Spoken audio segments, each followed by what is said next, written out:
Hi guys, so today we are going to start talking about planting our potatoes. All potatoes can be planted at the same time, and then you, like we've talked about in previous videos, so your first earlies, second earlies and main crops just take a longer time to develop. So your first earlies are your quickest, your second earlies take a few more weeks, and then your main crops are put in the ground and left until they have completely died back, and that's when we're going to harvest them. They are the ones that are going to store better as well. So today we're going to plant our first earlies and our second earlies, and then I put my main crops in a little bit later. That's because I put my main crops in pots. So the first earlies and the second earlies I put in with the idea of following with another crop afterwards. So whether it be sweet corn or leek or something like that that follows each of these.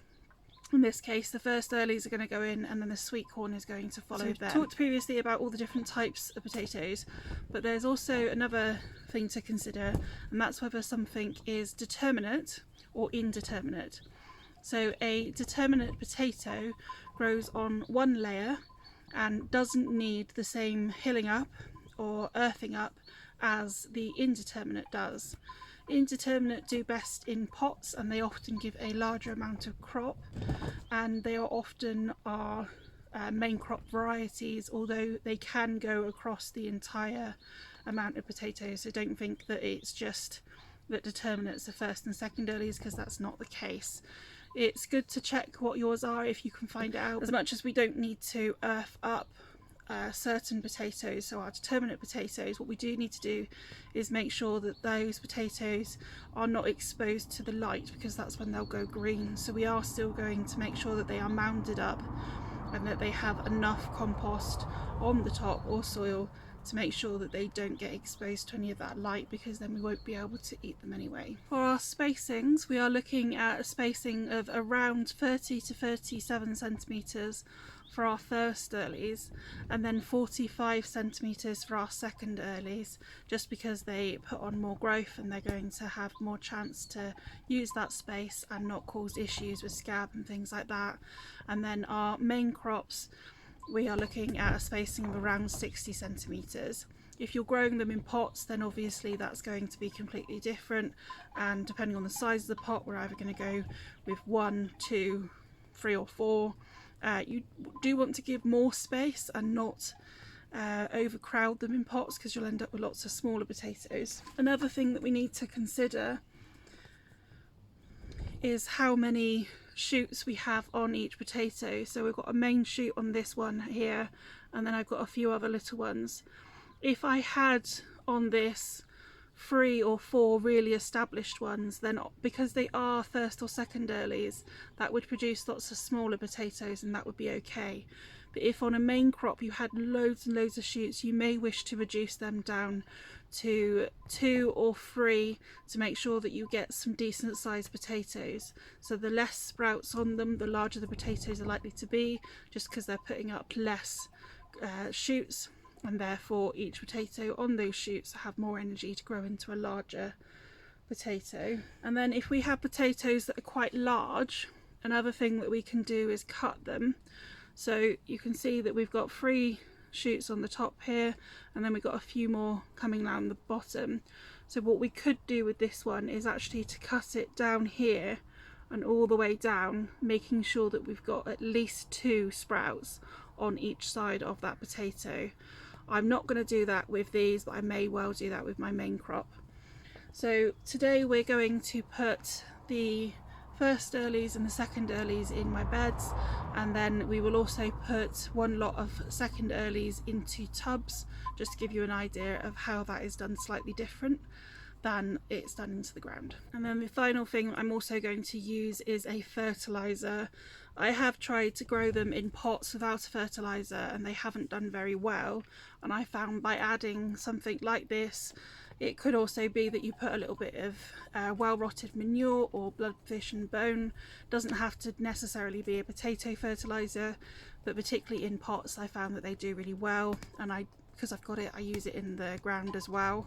When it comes to having really tiny potatoes, so this one's absolutely fine and I'm not going to be worried about that one, but this one, as you can see, it's a little bit scabby, a little bit shrunk, and it was like that before I started sprouting it. but I will plant this one excuse me, but I won't plant this one just in case there is anything wrong with it, and because I don't think it's likely to do very well. So do have a check over your potatoes as well, and if there's any that you are concerned about, then just discard them. The first thing I'm doing is giving the bed a little bit of a clean up, making sure there's no weeds and hoeing it over.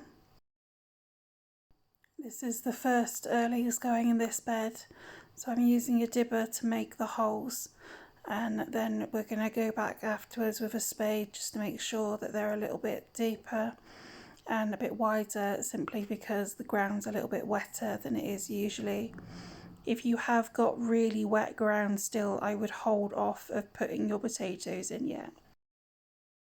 Now I'm adding a little bit of fertiliser to each hole, and then just very carefully using a spade just to make sure that the potato isn't sat completely on the fertiliser, to give it a mix in. We always want to make sure that we're planting our potatoes with the eyes facing upwards. That's where the shoots are going to come from and make their way through the soil. These are going in at around 4 inches deep, but if you've got a main crop variety, I would put them in a little bit deeper, around 6 inches. And then I'm just raking the soil back over to cover up each of the potatoes, making sure to mark it and have a label so we know what's in each bed. And I've repeated the process in this bed with the second earlies, with a slightly wider spacing than the first earlies. I'm adding another couple of second earlies into some smaller pots that I've got remaining. These are actually flower buckets, so they're not very big at all, around 12 inches by maybe 8 inches wide. And in each of these I'm only putting one seed potato. So it does give you an idea that actually we can put a single potato in a smaller pot. We don't need to have massive potatoes. You could also use a compost bag and simply make some drainage holes in the bottom. Because these are second earlies and they are determinate varieties, these ones I'm filling all the way back up with soil. So there's around 2 inches below the potato, and then I'm filling the pot, leaving a little bit of space on the top just to make sure I can cover any potatoes that start coming to the surface, because you want to make sure that they don't go green, and it also leaves space for water. Next I'm planting just one bucket of main crops just to give you an idea of the difference. So here I'm adding around 3 inches of compost to the bottom, and then in this size of bucket, which is around 35 litres, I'm going to add 3 seed potatoes. Once again we're going to plant them with the sprout facing upwards and just space them out as evenly as you can within the size bucket that you have. And then I'm adding another couple of inches of compost onto the top. We will come back to these and continue to fill them because they are indeterminate varieties and they will benefit from having additional compost added to them as they grow.